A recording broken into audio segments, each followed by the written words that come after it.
Hello and welcome to this training course. So this is part one. You've already been through the introduction to tell you what's going to be happening over the next 8 to 10 weeks. We're going to be looking at different topics. How to dominate your mental state without feeling overwhelmed to reduce anxiety and stress. Now we're going to go back to basics. I mean, for me, the mental health sort of, if you want to call it an industry, it's becoming a little bit confusing, just like the fitness industry. So you've got all sorts of protocols within the fitness industry in terms of diet.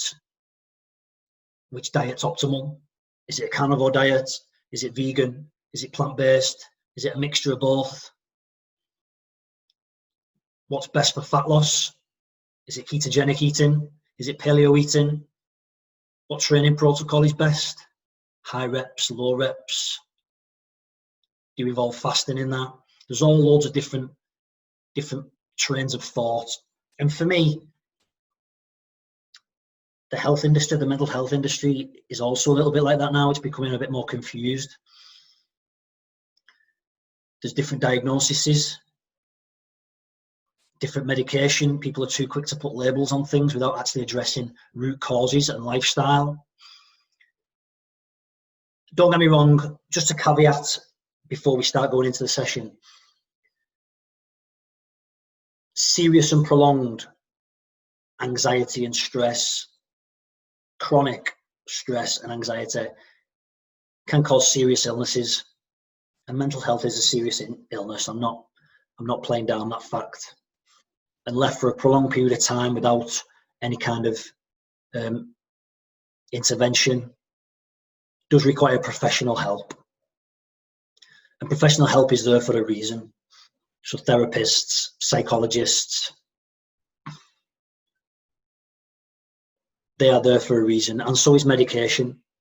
Well, let's go back to basics, back to the fundamentals, and let's address some lifestyle issues that we can control ourselves. So we've already done the introduction, so you know where you stand on a week-to-week basis. We're going to look at the first concept. Now remember, the niche is we're going to be utilising principles and concepts from martial arts, specifically Brazilian Jiu-Jitsu. Now that may sound like an odd combination, but throughout my own experience, and people who I've listened to and people who I've talked to, there's direct. I mean, you must have noticed, if any of you are practitioners out there, that generally the other people you come across in jiu-jitsu who's been training for any length of time, whether it's because they use jiu-jitsu as a form of therapy for the mental health, but they are pretty leveled people, pretty down to earth, pretty grounded, pretty humble. And I believe, and from the research that I've done, because of these core principles that we're going to be discussing over these next few courses. Now, I know what you're saying, those who don't train, well, I don't do Brazilian Jiu-Jitsu, so how am I going to get the best out of this training course? The principles that we're going to be using are universal. You don't have to have practiced a martial art or done Brazilian Jiu-Jitsu to understand what we're going to be talking about. I'm not going to be using any technical jargon from the jiu-jitsu world. The way it's going to work is I'm going to explain the concept in a jiu-jitsu sense, so you get an idea of where I got it from and how it manifested itself. And then I'll relate it to everyday life. So you don't have to have trained to get any benefit from this training course. So let's start. Concept one, breath.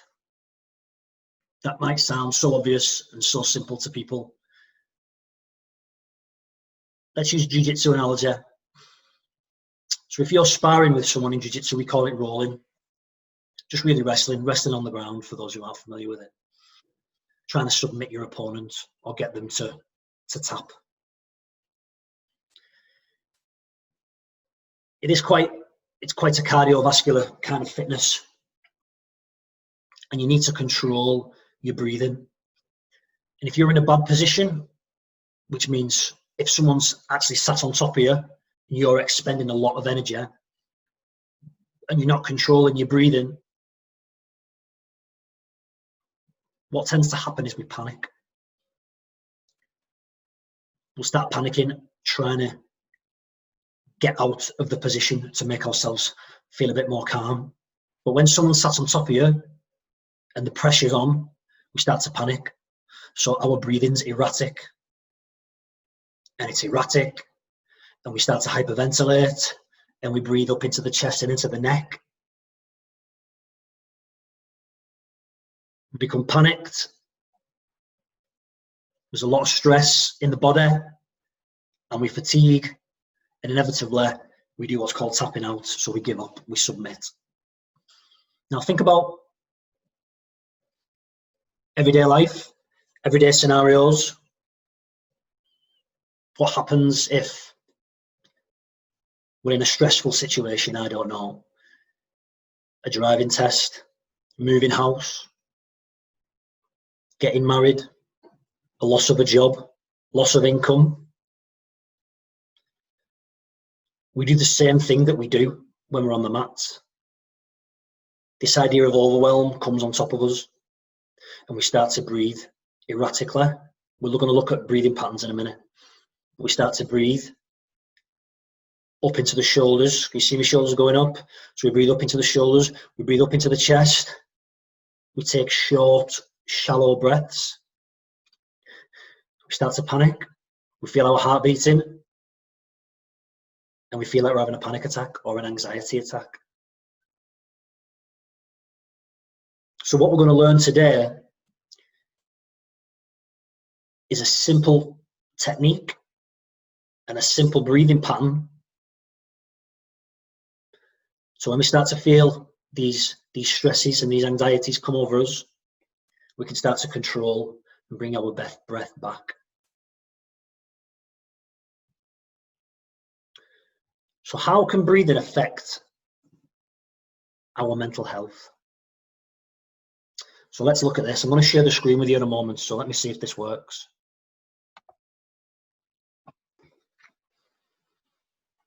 So how can breathing affect our mental health? So if we look at anxiety, hang on, how do I get this on?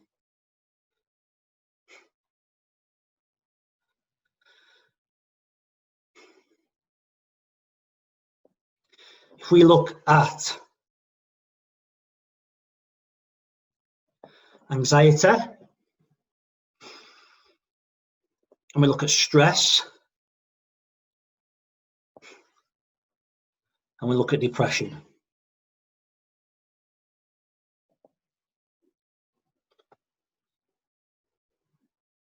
So breathing affects our mental health by affecting our physiology. We're gonna link it all together in a minute. So if you're a little bit confused, don't worry. So anxiety. How do we breathe when we're anxious? So anxiety generally, you're thinking about the future, thinking about the past, you're not in the present. Anxiety, what is the breathing pattern of anxiety? So again, we discussed it briefly before. Short, shallow breaths.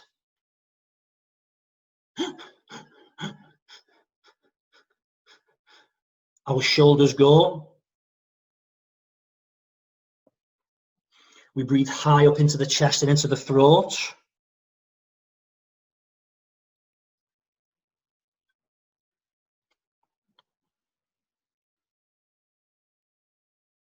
We feel like we can't get our breath, don't we? So breathlessness.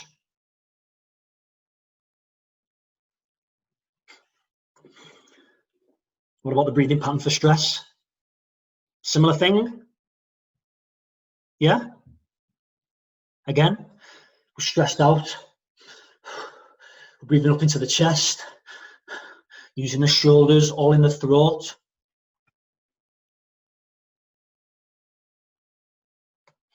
We're going to come on to physiology a little bit later on in the course in the program. I'll link it together in a minute. But depression, a bit more laboured breathing. Agreed? Laboured breathing, but still deep into the throat, into the chest.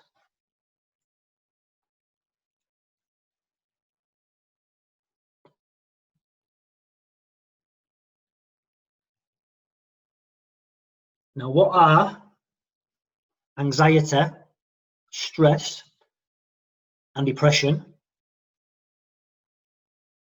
They're all states. You'll have heard the phrase state of mind, frame of mind.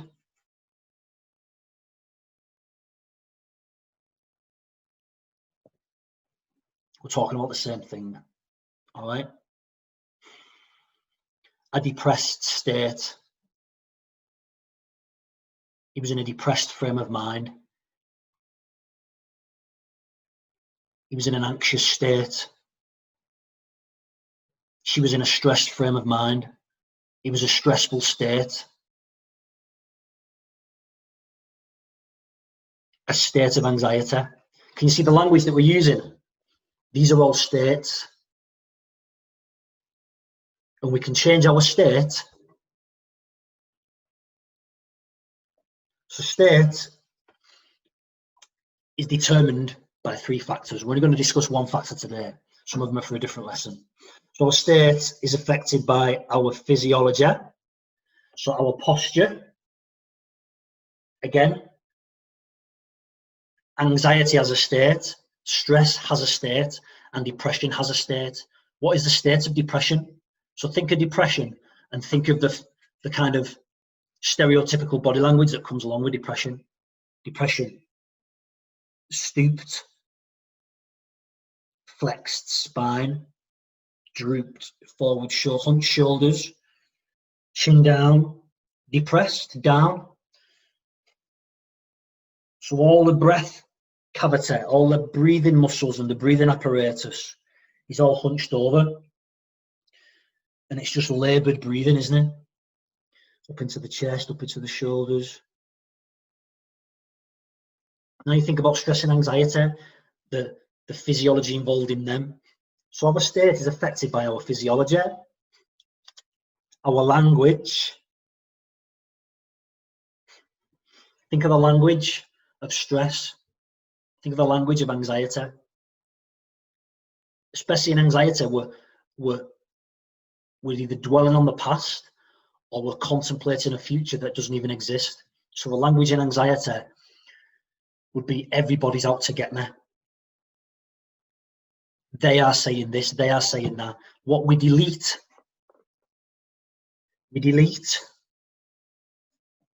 we distort, and we generalize information to make it fit in our model of the world. So in terms of stress, we're thinking about the future. The future hasn't happened though, but the language that we use, the language that we articulate is about a future that hasn't existed. So if we can change our language, we can change our state. And the third factor is our focus. If we can change what we focus on and what our energy is on, then we can change our state. So physiology, posture, breath work, which we're going to be discussing today, language, distort, deletions and generalizations. Everybody's out to get me. The world is against me. They are going to say this. My boss is going to sack me. Everyone's out to get me are all generalizations, distortions, or delete. We've deleted information, slight information out of the sentence for it to fit our model of the world. And you can start to question these statements, and we can look for evidence to support and evidence to negate. I put in a recent Weekly Gains post a few weeks ago.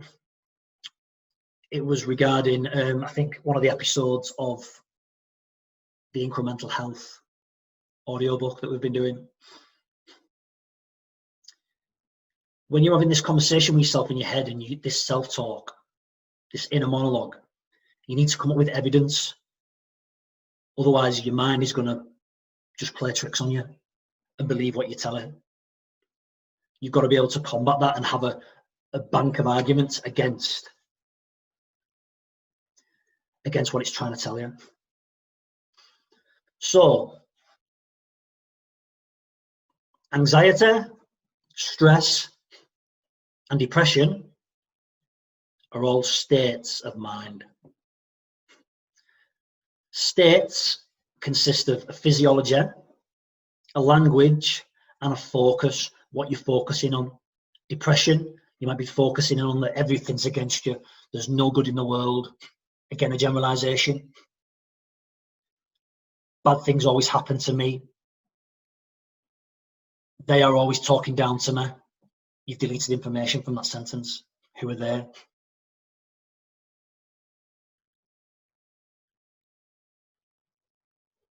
Anxiety, what is the focusing on anxiety? Focuses on a future, focusing on a past that you can't change. You can only change the present. Does this all make sense?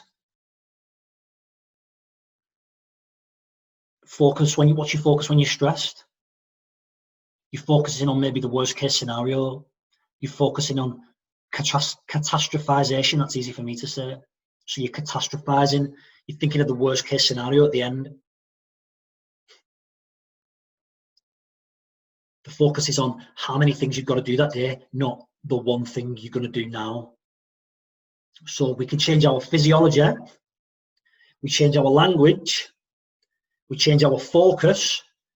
Therefore, we can change our state. That's a powerful lesson. I got this from a few books. The Chimp Paradox, Dr. Steve Peters talks about controlling your inner chimp. Those people who've heard the Incremental Health audiobook will have heard of me refer to that book again.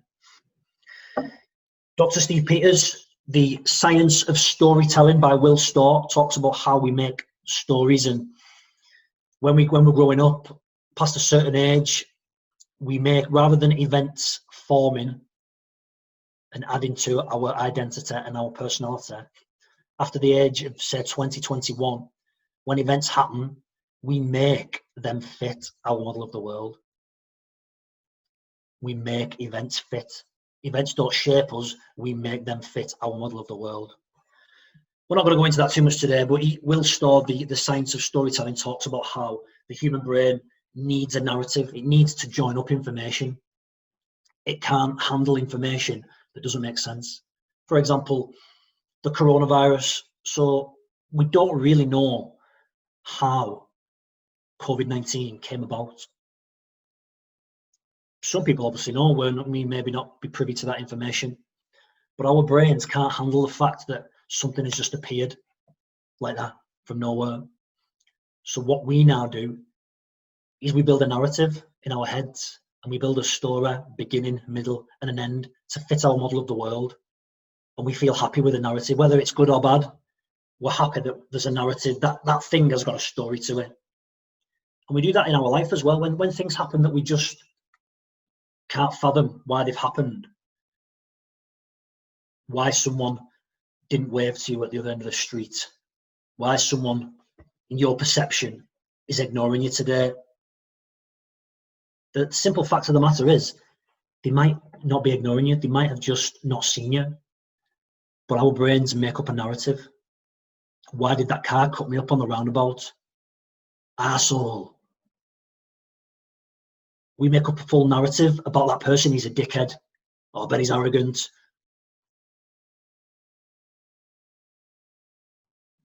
The person in that car may be in a rush to get somewhere. There might be an emergency. He might have his wife in labour in hospital. He also might have just had a really bad day at work. But we build a narrative up in our head to fit our model of the world, because we feel as though it's a personal attack on us when someone cuts us up at the roundabout, or if someone ignores us as we cross over the road. I hope that makes sense. So we can change our state.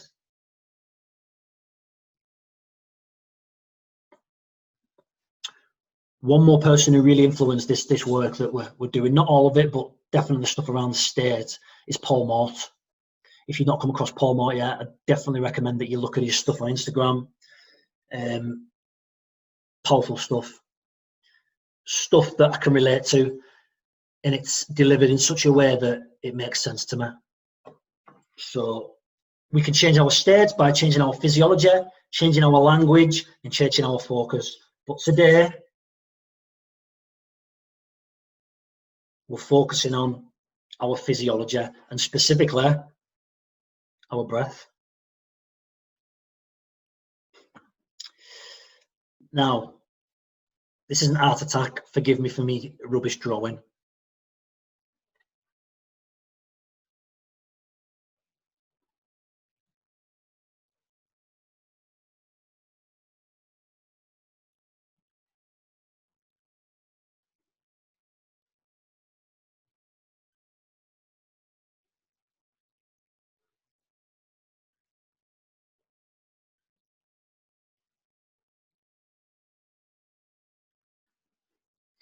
Right. Believe it or not, this is a very basic picture of our diaphragm. Okay? So the diaphragm is just around the bottom of the lungs. You imagine the ribs are joined onto the bottom of the diaphragm here. Yeah? And it's one of the most underutilized muscles in our body. We very rarely use it. I'll explain why in a minute. But the diaphragm connects to the bottom of the ribs, and it acts like an umbrella. So when we breathe in correctly, shall I add, most of us don't breathe correctly, so we don't utilize our diaphragm. So we breathe in, and our diaphragm expands. Yeah? So we breathe in, our diaphragm expands, and then we breathe out, and our diaphragm contracts. So breathe in, it expands, we breathe out, and it contracts. Yeah? So it expands and contracts with the breath. All right? But the interesting thing about the diaphragm is there's very little or very few nerve endings actually in the muscle tissue. So when you work out, your muscles become fatigued. Well, the diaphragm doesn't work like that. You can't tell if it's fatigued or not, and it's overworked because it has no nerve endings. So that's why we don't even know that we're using it when we're using it. But the diaphragm sits above all the organs that sit in this area. So all your gut. So your gut system, your intestines, your stomach, your liver, your kidneys, your pancreas. And using the diaphragm, so diaphragmatic breathing, actually massages and is a natural detox for the organs in this area, the organs that are above your pelvic floor. So this area here is your pelvic floor. All right. So the diaphragm kind of sits on top of your pelvic floor. All right, like two saucers or two bowls sat on top of each other. The whole diagram kind of makes sense. So your diaphragm,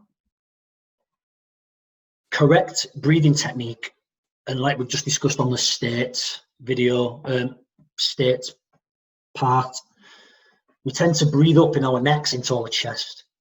We're not getting air and oxygen into the lower part of the lungs, which is where a truly full deep breath comes from. If we are to truly get a full, let me ask you to do something now. Take a big deep breath. See what I did there? I took an intake of breath through the mouth and my chest and shoulders rose. So that is an inefficient breath. We're going to talk a bit about breath, mouth breathing and nasal breathing shortly. So diaphragmatic breathing, an easy way to try and get you to start breathing through your diaphragm is when you breathe, I want you to push your stomach out and really push your stomach. Don't try and tense your six pack or tense your stomach to make it look flat. We want to push our stomach out. So we're using the actual breathing muscles, what it's there for, the abdominals, the intercostals, the lat muscles. These are all breathing muscles, the breathing apparatus within our body, and the diaphragm. So our big internal breath, and really push out the stomach. That is you'll feel your diaphragm. Well, you won't feel it because there's no nerve endings in it, like I've said before, but your diaphragm will be expanding. So now try and visualize when you're breathing, your stomach is pushed out, your diaphragm's expanded. And then when you exhale, your diaphragm contracts. So all the organs underneath that diaphragm are getting this contraction and this massage from the muscle of the diaphragm. And you're also getting air into the lower sections of the lungs, which means when we come to start nasal breathing, you're not getting as much oxygen. Sorry, you don't think you're taking in as much air, but the actual oxygen concentration is actually increased and getting to the lower level of the lungs, which is a truly efficient breath. So diaphragmatic breathing, also known as 360 breath work and bellow breathing. Once you get used to being able to push your stomach out for this breath, I want you to try and visualize not just breathing out the front of your body. I know that sounds weird, but trying to get a breath that's 360 around that abdominal thoracic region of your body.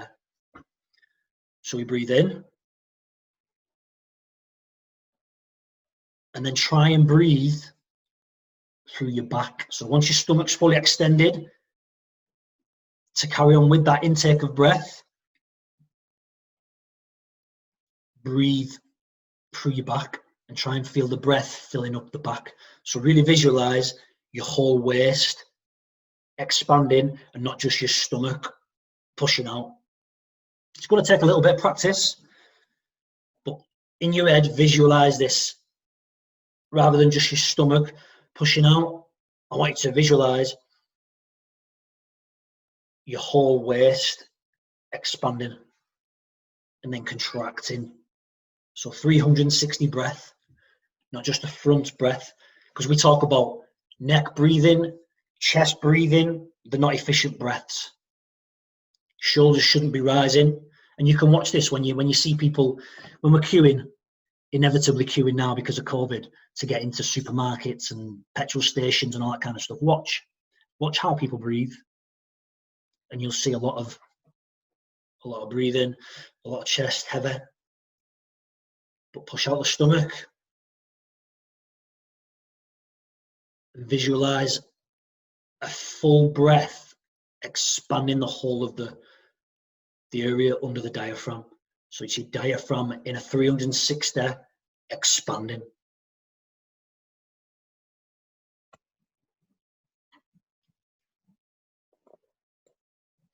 Now, to add on to that, we want to add in nasal breathing. The nose, again, there's a few more books that we're going to recommend. So Breath by James Nestor recently was on Joe Rogan, and The Oxygen Advantage by Patrick McKeown. Two books that really advocate nasal breathing. And your nose is a use it or lose it organ. If you don't use it, you will lose the capacity to breathe through your nose. I've always had really bad, or what I thought was a blocked nose, so I've always struggled breathing out my nose.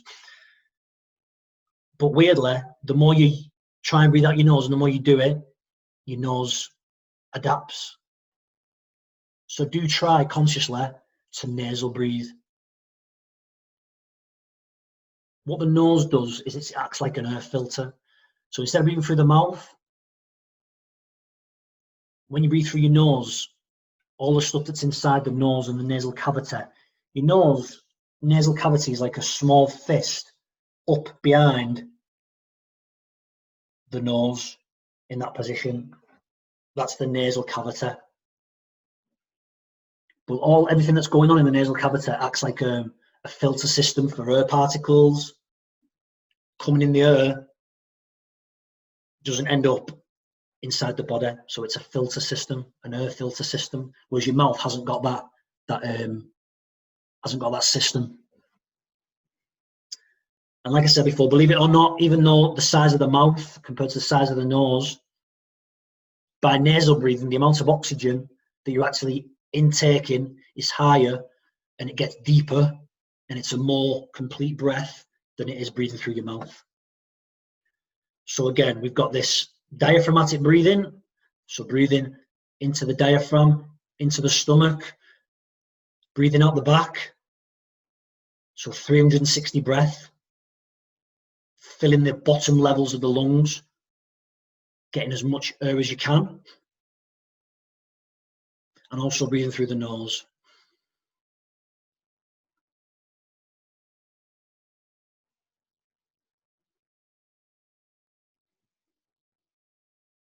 Okay.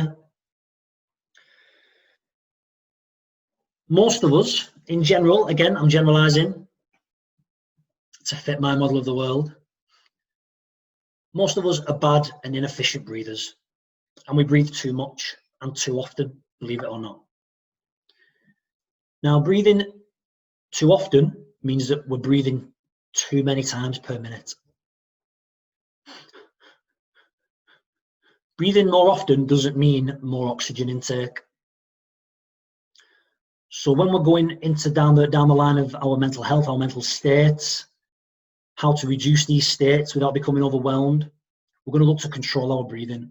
And a good breathing pattern through the nose, I want you to carry it out now. Try it. Remember diaphragmatic breathing as well. Is 6 seconds in, 5 to 6 seconds in, and then 5 to 6 seconds out. So that means you're breathing around 5 to 6 times per minute. Now, an interesting thing.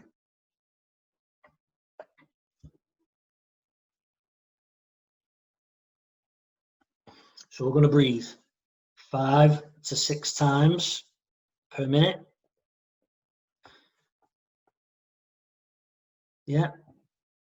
So if a minute's 60 seconds, well, there's no ifs, a minute is 60 seconds. That means we're breathing 6 times per minute. Now, 5 or 6 times per minute is the same as a mantra in transcendental meditation. So when we do the hum, hum, the transcendental meditation is designed to obviously bring you down into a state of calm, into a state of mindfulness. 6 seconds is the same time frame that it takes to complete one loop of this mantra. It's also the same time frame for I'm not religious, I'm not Catholic, so I might be talking out my ass, but from what I've read, it's the breathing rhythm for when people are reciting the Ave Maria prayer in Catholicism. So throughout history, whether it's prayer, whether it's meditation, it starts with this breathing pattern of 6 seconds in, 5 to 6 seconds in through the nose, 5 to 6 seconds out through the nose. And throughout reading these books, Breath by James Nestor, The Oxygen Advantage by Patrick McKeown, Breathing for Warriors is another. I can't remember the author off the top of my head. It's well researched and well publicized. Get on Google, look at it for yourself.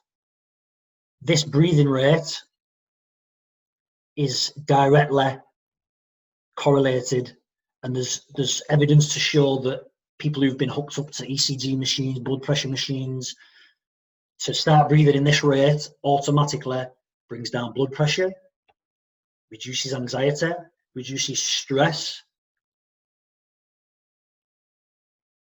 and people feel better after it.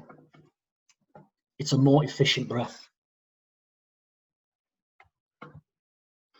So let's summarize.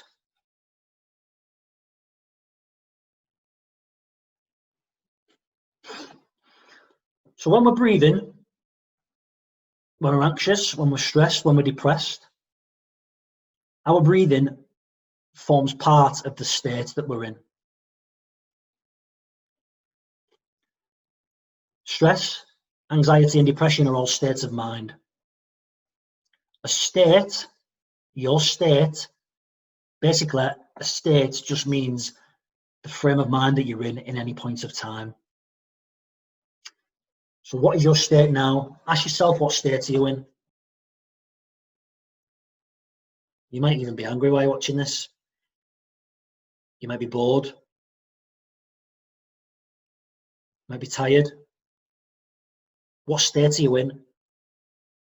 Don't forget, all those other states have all these things. They have a physiology, they have a language, and they have a focus.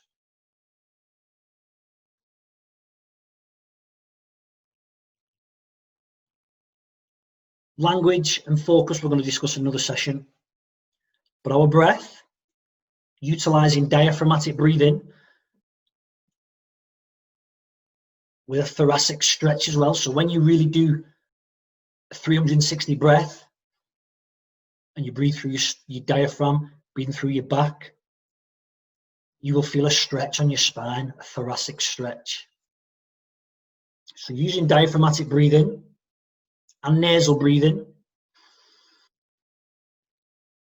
through the nose, you're going to breathe 5 to 6 times per minute by breathing 5 to 6 seconds in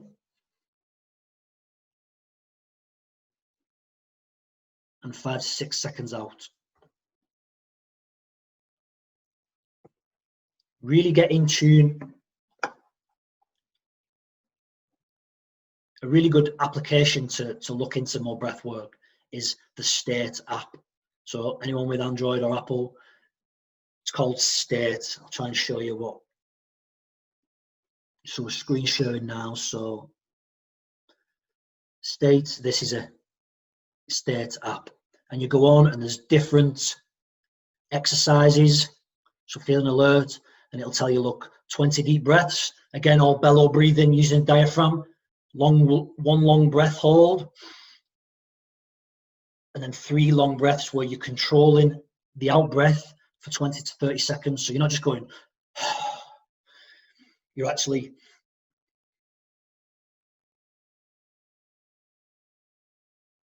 controlling the breath out for a longer period of time. So becoming more used to the carbon dioxide.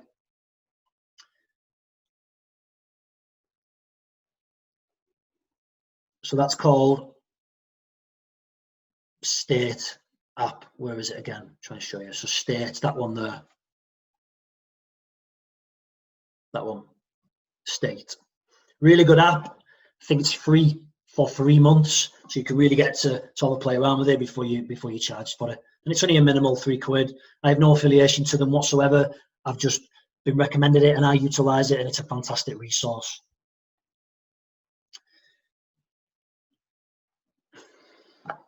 So you can see now why, when we look at the context of jiu-jitsu and the concept around breathing, how important and integral it is to really control your breathing and not start to hyperventilate, to start panicking when you're in a tough position. But that directly correlates and relates to real life. If we're going through a storm in our life, going through some sort of setback, let's realize that it's a state of mind that we're in at the time, and let's try and change our state by posture, physiology, and in this instance, by our breath. We're going to look at the other ways to change our states in another lesson. But I hope all that makes sense.